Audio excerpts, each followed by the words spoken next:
ही देश की आन बान शान बढ़ती है, देश का सम्मान बढ़ता है। तो कुछ इस तरह के सनकी लोग होते हैं जिनका इस तरह की खुराफात भी बढ़ती है। हरिद्वार में धर्म संसद के नाम पर जिस तरह से तथाकथित साधु संतों ने इस बात की अपील की कि देश के मुसलमानों का कत्लेआम किया जाए, उनको मार दिया जाए, वो नफरत पर मबनी, मुल्क मुखालिफ मबनी, आइन मुखालिफ मबनी और कानून मुखालिफ उनके इस बयान के बाद भारत में उनका विरोध शुरू हुआ। कई ऐसे साधु संत सामने आए जिन्होंने इनके बाइकआउट की अपील की, इनके इस बयान को नाजायज और गलत बताया। उनके इस बयान का पूरी दुनिया में विरोध शुरू हुआ। वो देश जो गांधी का देश, मौलाना अबुल कलाम आजाद, शहीद भगत सिंह, पंडित आजाद और बिस्मिल जैसे योद्धाओं का, स्वामी विवेकानंद का देश, जहां सहिष्णुता, जहां एक दूसरे को टॉलरेंस करने की तालीम दी जाती थी, इनके इस बयान ने भारत की इमेज को धूमिल करने का काम किया। आज इस पूरे मामले पर केंद्रीय अल्पसंख्यक कार्य मंत्री मुख्तार अब्बास नकवी मीडिया के सामने आए। मंत्री महोदय ने कहा कि जिन लोगों ने ऐसा बयान दिया है, जिन लोगों ने घृणा पर मबनी बयान दिया है, नफरत पर मबनी बयान दिया है, मोहब्बत के खिलाफ बयान दिया है, ये लोग सनकी लोग हैं। मंत्री महोदय ने साफ ऐसे लोगों को सनकी कहा। साथ ही केंद्रीय अल्पसंख्यक कार्य मंत्री मुख्तार अब्बास नकवी ने कहा कि ऐसे लोगों के खिलाफ कानून को अपना काम करना चाहिए। एक गिरफ्तारी पर भी उन्होंने एक सवाल के जवाब में कहा कि गिरफ्तारी की जहां तक बात है तो कानून अपना काम करेगा, कानून से ऊपर कोई आदमी नहीं है। लेकिन सवाल यही पैदा होता है कि यह गिरफ्तारी अभी तक उस बड़े पैमाने पर क्यों नहीं हुई है जिसकी लोगों को उम्मीद थी। क्या कोई आदमी राष्ट्रपिता महात्मा गांधी को गाली देकर के, क्या कोई आदमी देश की एक बड़े समुदाय को गाली देकर के, हालांकि किसी एक व्यक्ति को भी गाली देना उतना ही अपराध है जितना एक बड़े समुदाय को गाली देना अपराध है, तो क्या ये साधु संत कानून से ऊपर हैं, आईन से ऊपर हैं? आखिर किसने इन लोगों को हौसला दिया है? प्रधानमंत्री मोदी ने लाल किले से नफरत के खिलाफ मॉनिटोरियम की बात कही थी और कहा था कि हम लोग अगले 5 साल 10 साल तक नफरत के खिलाफ मॉनिटोरियम कर लेते हैं। मैं देश के उन लोगों से आह्वान करता हूं, जातिवाद का जहर हो, संप्रदायवाद का जहर हो, प्रांतवाद का जहर हो, ऊंच नीच का भाव हो, ये देश को आगे बढ़ाने में रुकावट है। एक बार मन में तय करो, 10 साल के लिए मॉरिटोरियम तय करो।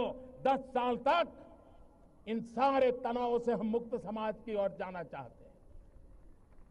और आप देखिए, शांति, एकता, सद्भावना, भाईचारा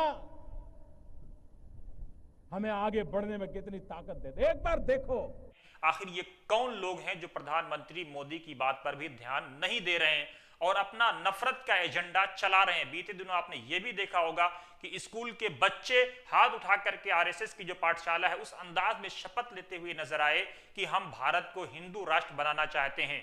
सवाल यह है कि इन लोगों को ऑक्सीजन कहां से मिलता है? सरकार कब इनकी जड़ों में जाकर के ऐसे लोगों को गिरफ्तार करेगी और भारत की उस छवि को, जो गांधी जी की छवि थी, जो स्वामी विवेकानंद की छवि थी। स्वामी विवेकानंद ने साफ शब्दों में कहा था कि वेदांत अगर मस्तिष्क है तो इस्लाम शरीर है। स्वामी जी कहते थे कि मैं ऐसे भारत से आता हूं जिसने सभी धर्मों के शरणार्थियों को, सभी धर्मों के प्रताड़ित लोगों को शरण दिया है। आखिर वो कौन लोग हैं जो स्वामी विवेकानंद के इस सपने को साकार होने से बचाना चाहते हैं? वो कौन लोग हैं जो डायरेक्ट स्वामी विवेकानंद के सपनों पर प्रहार कर रहे हैं? सरकार कब जागेगी? एक अहम सवाल है, क्योंकि भारत एक ऐसा देश है जो इस वक्त दुनिया का नेतृत्व करने के लिए आगे की सफ में आ रहा है। ऐसे में जो केंद्रीय अल्पसंख्यक कार्य मंत्री मुख्तार अब्बास नकवी कह रहे हैं कि ये सनकी लोग हैं, इन सनकी लोगों का इलाज कब किया जाएगा? ये एक अहम सवाल है। ये सवाल ही नहीं है बल्कि इसके पीछे भी सवाल है और फिर सवाल के पीछे सवाल है। आप जरूर गौर करिएगा, क्योंकि लोगों को शक इस बात का है कि ऐसे लोगों को सरकार की तरफ से प्रोत्साहन मिलता है तो खुद प्रधानमंत्री मोदी को आकर के इस बात को देश के सामने और दुनिया के सामने स्पष्ट करना चाहिए और बताना चाहिए कि उनकी सरकार ऐसे लोगों के खिलाफ है और ऐसे लोगों पर सख्त शिकंजा कसेगी, चाहे वो किसी भी जात, धर्म और समुदाय के लोग हों, जो नफरत पर बयान करते हैं, जो मजहब के खिलाफ बयान करते हैं, किसी भी जात धर्म विशेष के खिलाफ बयान करते हैं। बीते दिनों आपने देखा होगा कि रशिया के प्राइम मिनिस्टर सामने और उन्होंने कहा कि प्रॉफेट मोहम्मद सल्लल्लाहु अलैहि वसल्लम के बारे में कुछ भी बोलना, कुछ भी कह देना या बोलना, ये आजादी राय के खिलाफ है, ये इजहार राय की आजादी का हिस्सा नहीं है। आपने देखा होगा त्रिपुरा में किस तरह से प्रॉफेट मोहम्मद सल्लल्लाहु अलैहि वसल्लम को लेकर के नौजुबिल्लाह गाली दी गई, लान तान किया गया और एक और आदमी वसीम रिजवी की शक्ल में चैनलों पर दंदनाता हुआ प्रॉफेट मोहम्मद सल्लल्लाहु अलैहि वसल्लम को या उनके फॉलोअर्स को या उनके धर्म को, उनके लाए हुए संदेशों को आतंकवादियों का संदेश कह रहा है। क्या ऐसे लोगों का इलाज सरकार करेगी?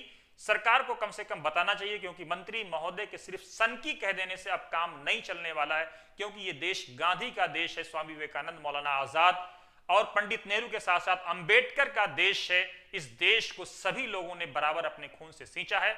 आइए सुनवाते हैं खुद आपको केंद्रीय अल्पसंख्यक कार्य मंत्री मुख्तार अब्बास नकवी ने क्या कुछ कहा है।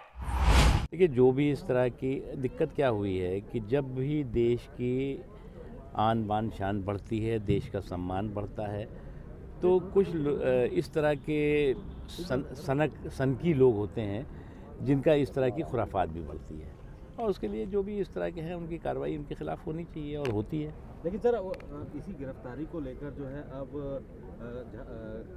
मध्य प्रदेश और छत्तीसगढ़ के बीच नेताओं के बीच जो है बयानबाजी। भैया देखो, इसमें जो कानून है अपना काम करेगा, कोई भी व्यक्ति कानून से ऊपर नहीं है। हमारी वीडियो कैसी लगी जरूर कमेंट बॉक्स में अपनी राय दें। साथ ही आप हमारे यूट्यूब चैनल को लाइक, शेयर और सब्सक्राइब भी करें। आप हमें डोनेट भी कर सकते हैं। मजीद डिटेल में पढ़ने के लिए हमारी वेबसाइट www.watansamaachar.com urdu.watansamaachar.com पर लॉगिन कर सकते हैं। जय हिंद, जय भारत, जय संविधान।